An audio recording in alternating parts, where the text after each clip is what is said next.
मानव शरीर रूपी यंत्र को चलाने के लिए परमात्मा और परमात्मा की शक्ति श्री आदि शक्ति ने मिलकर जो उपकरण बनाए हैं, उनमें से मुख्य तौर पर 3 नाड़ियाँ हैं, जिन्हें ईड़ा नाड़ी, इच्छा की नाड़ी या चंद्र नाड़ी के नाम से भी जाना जाता है।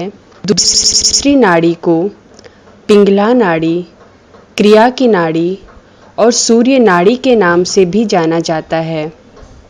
और तीसरी नाड़ी जो मानव उत्थान को प्राप्त करने का मार्ग है, जिसे हम सुषुम्ना नाड़ी या वर्तमान की नाड़ी के नाम से जानते हैं। इसके अतिरिक्त मानव के सुषुम्ना मार्ग पर 7 चक्रों को भी स्थापित किया गया है, जिनको हम पहला मूलाधार चक्र, ब मूलाधार, दूसरा स्वाधिष्ठान चक्र, तीसरा नाभि चक्र, ब भवसागर, चौथा अनाहत चक्र, पांचवा विशुद्धि चक्र, छठा आज्ञा चक्र, सातवां सहस्त्रार चक्र, ब ब्रह्मरंध्र के नाम से जाने जाते हैं। इसके अतिरिक्त श्री आदि शक्ति का प्रतिबिंब, जिसे हम श्री कुंडलिनी माँ, अम्बे माँ, गौरी माँ या विधाता माँ के नाम से भी जानते हैं, वो चैतन्य स्वरूप मानव के मूलाधार में स्थापित हैं। परमात्मा का प्रतिबिंब, जिसे हम आत्मा कहते हैं, साक्षी स्वरूप मानव हृदय में स्थापित है। जीवंत शक्ति, जिसे हम श्री ब्रह्मा की शक्ति या चेतना के नाम से भी जानते हैं, वो चित्त स्वरूप मानव के स्वाधिष्ठान चक्र पर दाईं ओर स्थापित है। यह मानव मस्तिष्क में ब्रह्मरंध्र यानी शक्ति की पीठ, जहाँ पर श्री आदि शक्ति माँ स्वयं स्थापित हैं, और हृदय चक्र पर परमात्मा यानी श्री सदाशिव जी परम स्वरूप में स्थापित हैं, वहाँ पर है। इन तीनों शक्तियों के मिलन को ही जागृति मिलना, मोक्ष या आत्म साक्षात्कार प्राप्त होना या दशम द्वार का खुलना कहते हैं। तीनों शक्तियाँ चेतना प्लस चैतन्य प्लस परम मिलकर ही परम चैतन्य का रूप धारण कर लेती हैं, और वो पूर्ण की शक्ति कहलाती हैं। जागृति मिलने के बाद मानव को इस पूर्ण की शक्ति श्री परम चैतन्य जी को अपनी आत्मा को जागृत कर प्रकाशित करने के लिए आत्मा तक लाना होता है, और उसे अपने सभी चक्रों और नाड़ियों को प्रकाशित कर स्वयं को पूर्ण करना होता है, जिसके लिए उसे 4 नाड़ियों की आवश्यकता होती है, जिनमें से एक मानव के मस्तिष्क में हृदय चक्र से मानव के हृदय तक, और दूसरी हृदय से लेकर इच्छा शक्ति की नाड़ी यानी ईड़ा नाड़ी, तीसरी नाड़ी हृदय से लेकर क्रिया शक्ति की नाड़ी यानी पिंगला नाड़ी, और चौथी हृदय से लेकर मूलाधार चक्र में ब्रह्म द्वार से होकर नर्क की ओर जाती है। जागृति प्राप्त करने के लिए इन सभी उपकरणों का कार्य करने का तरीका क्या है, उसे जानने के लिए इस पर ध्यान दें। सर्वप्रथम चित्त को कुंडलिनी को समर्पित होना होता है। फिर कुंडलिनी की शक्ति यानी चैतन्य चित्त को अपने साथ लेकर 6 चक्रों को संतुलन में स्थापित करते हुए मानव मस्तिष्क के ब्रह्मरंध्र पर श्री आदि शक्ति के साथ संपर्क स्थापित करती हैं, जिसके कारण मानव के मस्तिष्क का भेदन हो जाता है और मानव की चेतना चैतन्य में लीन हो चैतन्य स्वरूप होकर परमात्मा से एकाकारिता स्थापित करती है। जिसके कारण चैतन्य और परम एकाकारिता प्राप्त कर लेते हैं और परम चैतन्य जी पूर्ण का रूप धारण कर लेते हैं, जिनके आशीर्वाद स्वरूप मानव को मोक्ष प्राप्त होता है। इस क्रिया की अनुभूति मानव अपने शरीर में शांति, निर्विचारिता और हाथों व सहस्त्रार पर चैतन्य लहरियों के रूप में महसूस करता है, जिसे हम जागृति प्राप्त करना कहते हैं। कार्य यही समाप्त नहीं होता। मानव को इस जागृति को पूर्ण रूप से स्थापित करने के लिए कुछ और क्रियाओं से गुजरना पड़ता है। तब मानव को पूर्ण की शक्ति श्री परम चैतन्य जी से प्रार्थना करनी होती है, ताकि वो उस परम की शक्ति को अपनी आत्मा, जो हृदय में परमात्मा का प्रतिबिंब स्वरूप है, उसे प्रकाशित कर दे। इस क्रिया को आत्मा का प्रकाशित होना कहते हैं।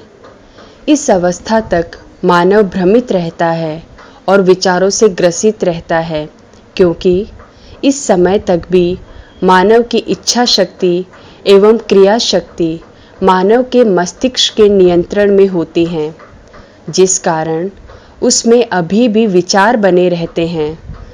इन विचारों से पूर्ण रूप से छुटकारा प्राप्त करने के लिए मानव शरीर के अंदर अभी भी बहुत सी क्रियाओं का घटित होना बाकी होता है। इसके लिए मानव को परमात्मा की पूर्ण शक्ति श्री परम चैतन्य जी से प्रार्थना करनी होती है, क्योंकि मानव की आत्मा तो पूर्ण के आशीर्वाद से प्रकाशित हो गई है, पर शरीर जो उसकी क्रिया शक्ति और इच्छा शक्ति के बंधनों से मुक्त नहीं होता, क्योंकि उन पर अभी भी मानव के मस्तिष्क का अधिकार बना रहता है। मस्तिष्क के अधिकार से छुटकारा पाने के लिए उसे किसी और शक्ति की आवश्यकता होती है, तो मानव के मूलाधार चक्र में श्री गणेश जी के नाम से जानी जाती है, स्थापित होती है। जब तक पूर्ण की शक्ति श्री गणेश जी की शक्ति को जागृत नहीं करती, तब तक विचारों से मुक्ति नहीं पाई जा सकती।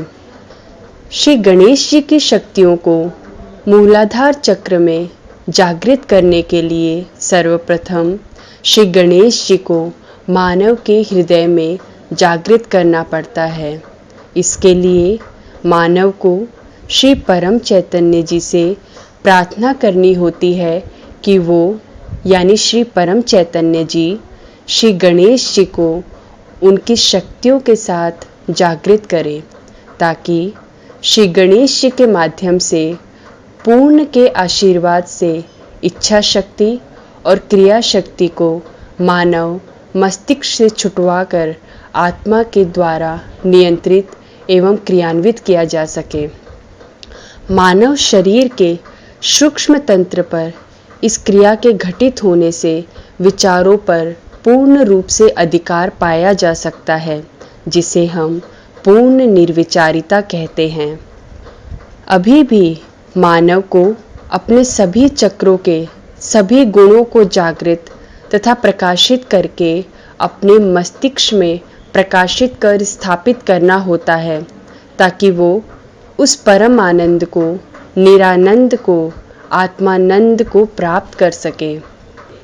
अभी भी हृदय से मूलाधार जाने वाली नाड़ी जो आगे चलकर नरक की ओर जाती है, जिस पर दो शक्तियों का नियंत्रण अभी भी स्थापित होता है, जिनमें से एक मानव मस्तिष्क और दूसरी आत्मा यानी पूर्ण की शक्ति है। यदि मानव अपने मस्तिष्क की सोच यानी काम, क्रोध, लोभ, मोह, मद और अहंकार का प्रयोग करता है, तो यह पूर्ण की शक्ति नरक की ओर चली जाती है। शक्ति के नरक की ओर जाने के कारण मानव का संपर्क परमात्मा के साथ से किसी भी क्षण टूट सकता है और मानव सदा के लिए नरक में जा सकता है। अब यदि मानव पूर्ण रूप से आत्मा द्वारा प्रेरित होकर नरक की ओर जाने वाली पूर्ण की शक्ति को ब्रह्म द्वार के मार्ग से श्री गणेश जी के श्री चरण कमलों में समर्पित करता है, तो श्री गणेश जी स्वयं अपनी शक्तियों एवं गुणों के माध्यम से इस पूर्ण की शक्ति को मानव के मूलाधार में स्थित गौरी माँ की शक्ति के आशीर्वाद से सभी चक्रों, नाड़ियों एवं रोम रोम में प्रवाहित करने लगते हैं। इस क्रिया के घटित होने के कारण मानव अपने मूलाधार चक्र को पूर्ण रूप से जागृत कर पाता है, जिसके कारण मानव के सातों चक्र पूर्ण रूप से पूर्ण की शक्ति श्री परम चैतन्य जी के आशीर्वाद को प्राप्त करने के योग्य हो जाते हैं। यहाँ तक मानव को पूर्ण रूप से सतर्क रहना पड़ता है, क्योंकि वह अभी मर्यादित नहीं है। जब तक मानव जिस तरह श्री गणेश जी गौरी माँ के आज्ञाकारी पुत्र हैं, उसी तरह मानव भी श्री माता जी और श्री परम पिता एवं उनकी शक्ति श्री परम चैतन्य जी की आज्ञा का पालन नहीं करता, तब तक मानव किसी भी क्षण परम की शक्ति से टूटकर नरक में गिर सकता है। इस स्थिति पर स्थापित होने के बाद मानव इस आंतरिक क्रियाओं से मुक्त हो जाता है। बाकी की सभी क्रियाएं श्री गणेश जी के तथा श्री गौरी माँ के आशीर्वाद से स्वयं ही पूर्ण होने लगती हैं। पूर्ण से आशीर्वादित होने के कारण मानव के सभी चक्रों की सभी शक्तियाँ एवं गुण प्रकाशित होकर मानव की चेतना को प्रकाशित करने लगते हैं। प्रत्येक चक्र के खुलने के बाद संबंधित चक्र की जो पीठ है, वहाँ पर उसकी पंखुड़ियाँ खुलने लगती हैं।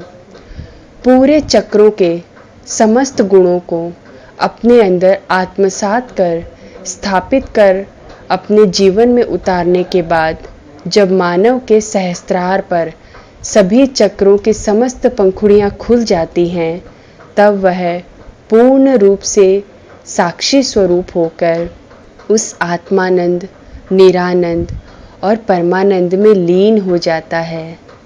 जय श्री माता जी।